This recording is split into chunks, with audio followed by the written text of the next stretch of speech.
Hi friends, அஸ்ஸலாமு அலைக்கும். Welcome back to my channel. எல்லோரும் எப்படி இருக்கீங்க? நல்லா இருக்கீங்கன்னு நினைக்கிறேன். அல்ஹம்துலில்லாஹ் நாங்களும் எல்லோரும் ரொம்ப நல்லா இருக்கோம். எங்கள் எல்லாருக்காகவும் துவா செய்யுங்க. நாங்களும் உங்கள் எல்லாருக்காகவும் துவா செய்கிறோம். அல்ஹம்துலில்லாஹ். ஸோ இன்றைக்கி என்ன வீடியோ அப்படின்னு பார்த்தீங்கன்னா, ஒரு கேஷுவல் வீடியோவாக இருக்க போகுது. அண்ட் அது மட்டும் இல்லாமல் உங்களுக்காக ஒரு வாவான ஒரு சூப்பரான ரெசிபி தான் கொண்டு வந்திருக்கேன். ஒரு நான்வெஜ் ரெசிபி. சாட்டர்டே அன்றைக்கி நான் வ்ளாக் எடுத்துகிட்ருக்கேன். இது என்னோடய கேஷுவலான ஒரு வ்ளாகாக இருக்கும். வாங்க எப்படி போகுதுன்றதை பார்க்கலாம். உங்கள் எல்லாேருக்கும் கண்டிப்பாக இன்ட்ரெஸ்டிங்காக இருக்கும்னு நினைக்கிறேன். ஸோ மார்னிங் ஆயிடுச்சு. மார்னிங் வந்து என்னோடய ரொட்டீன் எல்லாமே முடிச்சுட்டு, அன்றைக்கி வந்து சாட்டர்டே ஸ்கூல் லீவாக தான் இருந்துச்சு. ஸோ குட்டீஸ் வந்து ஸ்கூலுக்கு கிளப்புற வேலை எதுவும் இல்லை. அதுக்கப்புறம் என்னுடைய ரொட்டீன் ஒர்க், அதாவது நான் வந்து ஃப்ரெஷ்அப் ஆகிட்டு என்னோடய ஸ்கின் கேர் இதெல்லாம் முடிச்சுட்டு வாஷிங் மிஷினில் துணி போட்டுட்ருந்தேன். ஸோ இதெல்லாம் என்னுடைய ஹவுஸ் ஹோல்டு ஒர்க், இதெல்லாம் சின்ன சின்ன ஒர்க் எல்லாத்தையும் முடிச்சுட்டு அதுக்கப்புறம் சமைக்கிறதுக்கு வருவேன். ஸோ நான் சொன்னேன் இல்லையா, அன்றைக்கி வந்து நான்வெஜ் ரெசிபி அப்படின்ட்டு. என்ன ரெசிபின்னு பார்க்கலாம் வாங்க. சிக்கன் ரெசிபி தான் பார்க்க போகிறீங்க. சிக்கன் கிரேவி ரொம்ப டேஸ்ட்டாக இருக்கும். ஒரு ஒன் பாட் ரெசிபின்னே சொல்லலாம். ரொம்ப டேஸ்ட்டாக இருக்கும். ஃபஸ்ட்டு வந்து ஒரு பேனில் தேங்காய் எண்ணெயும் நல்லெண்ணெயும் சேர்த்திருக்கேன். சிக்கனுக்கு வந்து நல்லெண்ணெய் சேர்த்தி நீங்கள் செஞ்சு பாருங்கள், ரொம்ப டேஸ்ட்டாக இருக்கும். அதுக்கப்புறம் பட்டை, ஏலக்காய், கிராம்பு இது எல்லாத்தையும் சேர்த்திட்டு 2 பெரிய சைஸ் ஆனியன் வந்து லைட்டாக வந்து கோர்ஸாக வந்து கிரைண்ட் பண்ணிக்கோங்க. நல்லாயிருக்கும். அந்த மாதிரி செய்யும்போது உங்களுக்கு கிரேவி வந்து திக்னஸ் கிடைக்கும். அண்டு உங்களுக்கு வந்து என்னுடைய டெய்லி ரொட்டீன் இல்லைனா வ்ளாக்ஸ், இல்லை ஸ்கின் கேர் ஐட்டம்ஸ், இல்லைனா இந்த மாதிரி ட்ராவல் வ்ளாக் இந்த மாதிரிலாம் பார்க்க பிடிக்கும்னா கண்டிப்பாக சேனலை சப்ஸ்கிரைப் பண்ணிக்கோங்க. அது மட்டும் இல்லாமல் நீங்கள் சொல்லுங்கள் என்ன மாதிரி வீடியோஸ் அப்லோட் பண்ணலாம் அப்படின்ட்டு. எனக்கு ஒரு ஐடியா கொடுங்க. நான் கண்டிப்பாக அதெல்லாம் வந்து போஸ்ட் பண்ணுறேன். So back to recipe. Onion சீக்கிரம் குக் ஆகிறதுக்காக நான் தேவையான அளவு சால்ட்டும் அதிலேயே சேர்த்திக்கிறேன். ஆனியனோட கலர் வந்து நல்லா கம்ப்ளீட்டாக சேஞ்ச் ஆகணும். அதாவது கோல்டன் ப்ரௌனுன்னு சொல்லுவாங்க இல்லையா, அந்த அளவுக்கு நல்லா சேஞ்ச் ஆனதுக்கப்புறமா அடுத்த இன்க்ரீடியன்ட் சேர்க்கணும். அப்போ தான் வந்து உங்களுக்கு ஹோல் கிரேவியே நல்லாயிருக்கும். நிறைய பேர் மிஸ்டேக் பண்ணுறது வந்து இதுதான். ஆனியன் வந்து கலர் சேஞ்ச் ஆகாமலே, அதாவது நல்லா குக் ஆகாமலே அடுத்தடுத்த இன்க்ரீடியன்ட் போட்டுறதுனால உங்களுக்கு வந்து ரெசிபி வந்து கொஞ்சம் டேஸ்ட் கம்மியாயிரும். ஸோ கோல்டன் ப்ரௌன் ஆனதுக்கப்புறமா அடுத்த ரெசிபியை, அதாவது அடுத்த இன்க்ரீடியண்ட்டை போடுங்க. நான் வந்து 2 பச்சை மிளகா சேர்த்திருக்கேன். கூடவே 2 டேபிள் ஸ்பூன் அளவுக்கு இஞ்சி பூண்டு பேஸ்ட்டு சேர்த்திருக்கேன். அதோட ரா ஸ்மெல்லாம் போனதுக்கப்புறமா இஞ்சி பூண்டு பேஸ்ட்டு சேர்க்கும் போது ஃப்ளேமை வந்து லோவில் வச்சுக்கோங்க. ஏன்னா அடியில் பர்ன் ஆக சான்ஸ் இருக்குது. அதுக்கப்புறம் ஒரு 3லேருந்து 4 தக்காளி வந்து நான் இந்த மாதிரி பேஸ்ட்டாக அரைச்சிட்டு சேர்த்திருக்கேன். நீங்கள் வேணும்னா சாப் பண்ணிவிட்டு கூட சேர்த்திக்கலாம். எங்கள் வீட்டில் வந்து 2 குட்டீஸ் இருக்கனால அவங்களுக்கு வந்து முழுசாக கட் பண்ணி போட்டால் அதெல்லாம் வந்து அவாய்ட் பண்ணிடுவாங்க. ஸோ எனக்கு வந்து என்ன தோணும் அப்படின்னா, அதோட எல்லா சத்தும் கிடைக்காம போயிடும், அதோடைய சத்துலாம் கிடைக்காம போயிடும் அப்படின்ட்டு நான் வந்து எதுவாக இருந்தாலும் லைட்டாக பல்ஸ் கொடுத்துட்டு, அதாவது கோர்ஸாக கிரைண்ட் பண்ணிவிட்டு அதுக்கப்புறம் தான் நான் போடுவேன். ஸோ அதுக்காக தான். அதுக்கப்புறம் இப்போ அதோட ரா ஸ்மெல்லாம் போனதுக்கப்புறம் மசாலா சேர்த்திக்கிட்டேன். காஷ்மீரி சில்லி பவுடர் 1 ஸ்பூன், அதுக்கப்புறம் சில்லி பவுடர் 2 டேபிள் ஸ்பூன், மல்லித்தூள் 2 டேபிள் ஸ்பூன், சீரகத்தூள் 1 டீஸ்பூன் சேர்த்திருக்கேன். அதுக்கப்புறம் சிக்கன் பவுடர் இருக்குது இல்லையா, இது வந்து நான் கடையில் வாங்கினது தான். அது வந்து ஒரு 2 டீஸ்பூன் சேர்த்திருக்கேன். எல்லாத்தையும் வந்து நல்லா மிக்ஸ் பண்ணி விட்டுக்கலாம். அது வந்து நல்லா அந்த மசாலாவோடையே குக் ஆகட்டும். மசாலா சேர்க்கும் போது ஃப்ளேம் வந்து லோவில் இருக்கட்டும். ஒன்ஸ் வந்து அதை நல்லா குக் பண்ணி எடுத்ததுக்கப்புறமா தயிர் வந்து நான் ஒரு 3 டேபிள் ஸ்பூன் அளவுக்கு சேர்த்திருக்கேன்.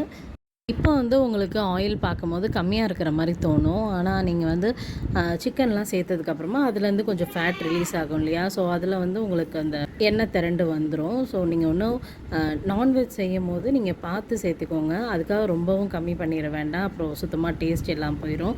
இப்போ வந்து நான் போதுமான அளவு தான் சேர்த்திருக்கேன். அதுக்கப்புறம் சிக்கன் செய்யும் போது நீங்கள் லாஸ்ட்டாக பார்க்கும்போது உங்களுக்கு தெரியும் எவ்வளோ எண்ணெய் வந்து மேலே திரண்டு வந்திருக்கு அப்படின்னு.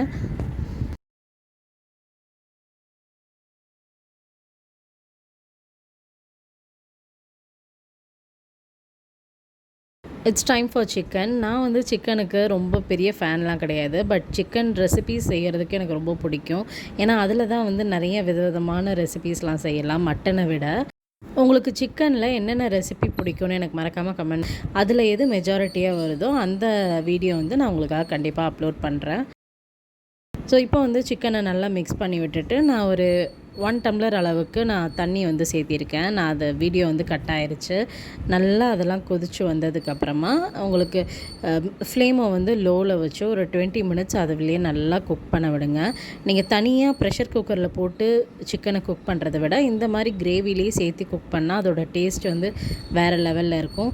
அதுக்கப்புறம் கடைசியாக வந்து கொஞ்சமாக ஒரு டீஸ்பூன் அளவுக்கு பெப்பர் சேர்த்திருக்கேன். ஸோ அவ்வளோதான், சூப்பரான ஒரு சிக்கன் கிரேவி, அதாவது 1 பாட் கிரேவி ரெடி ஆயிரும். இதுக்கு வந்து நீங்கள் பாஸ்மதி ரைஸ் வச்சு சாப்பிடும் போது, அதாவது பாஸ்மதி கீ ரைஸாக இருக்கணும். கீ ரைஸ் வந்து நம்ம சேனலில் ஏற்கனவே அப்லோட் பண்ணியிருக்கேன், கண்டிப்பாக செக் பண்ணி பாருங்கள். இல்லை அதோட ரெசிபி வேணுனாலும் சொல்லுங்கள், நான் உங்களுக்காக இன்னொரு தடவை அப்லோட் பண்ணுறேன். அது மட்டும் இல்லாமல் தேங்காய் பால் கீ ரைஸ்ன்னு இருக்கும் இல்லையா, அதை வந்து செஞ்சு பாருங்கள், ரொம்ப டேஸ்ட்டாக இருக்கும். இந்த சிக்கன் கிரேவிக்கும் இந்த ரைஸ்க்கும் ரொம்ப டேஸ்டான ஒரு சூப்பரான ஒரு ரெசிபியாக இருக்கும். கண்டிப்பாக ட்ரை பண்ணி பார்த்துட்டு உங்களுடைய ஃபீட்பேக்ஸ் அண்ட் கமெண்ட்ஸை என்னோட ஷேர் பண்ணிக்கோங்க.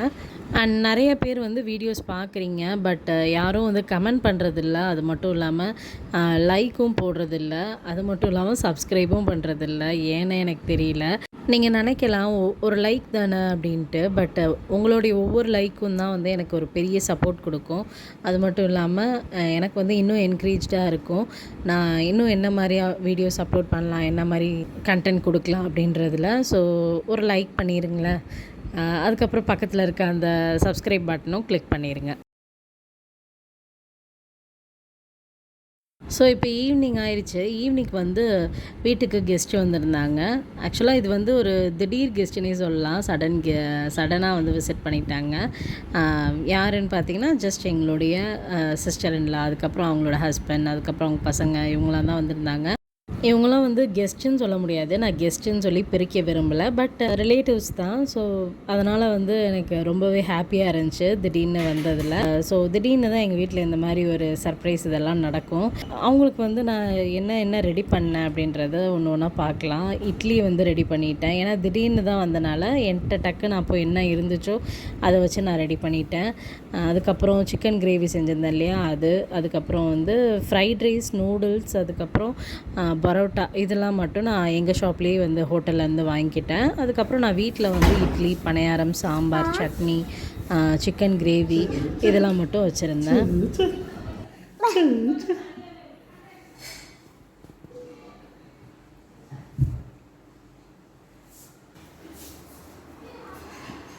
Just for you.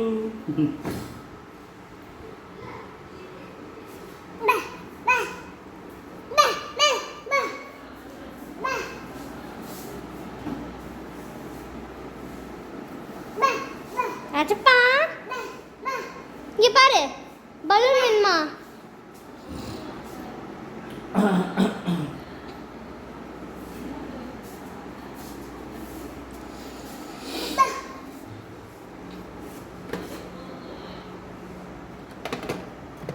நாளைக்கு, அதாவது சண்டே வந்து நாங்கள் ஒரு ஃபங்க்ஷன் போகிறோம். ஸோ அதுக்காக வந்து நான் இனிமேட் தான் எல்லாரையும் அமுச்சு விட்டுட்டு தான் நான் பேக் பண்ணணும். எல்லோரும் போனதுக்கப்புறம் ஒரு 12 மேலே தான் நான் வந்து பேக் பண்ணவே ஸ்டார்ட் பண்ணி 1 தான் முடித்தேன். அதுக்கப்புறம் ஒரு 1 ஹவர் படுத்து எழுந்திரிச்சிட்டு திரும்ப 3 எழுந்திரிச்சு எல்லாம் கிளம்ப ஆரம்பிச்சிட்டோம். ஸோ பேக்கிங் வேலையும் முடிச்சிச்சு. உங்களுக்காக நான் காலையில் தான் இது வந்து வீடியோ எடுத்தேன். அதாவது நாங்கள் கிளம்பிட்டோம், ஒரு 4 இருக்கும். அப்போ தான் வந்து நான் எல்லாம் ஜஸ்ட் ரேண்டமாக அப்படியே கிளிப் எடுத்துக்கலாம் அப்படின்ட்டு எடுத்திருக்கேன். வீடியோஸ், அதாவது நாங்கள் எங்கே போனோம் அப்படின்ற வீடியோஸ்லாம் உங்களுக்கு நான் கேப்சர் பண்ணியிருக்கேன். அதெல்லாம் வந்து அப்கமிங் வீடியோஸாக வரும். ஸோ அவ்வளோதான், இதுதான் என்னோட ஒரு குட்டி வீடியோ.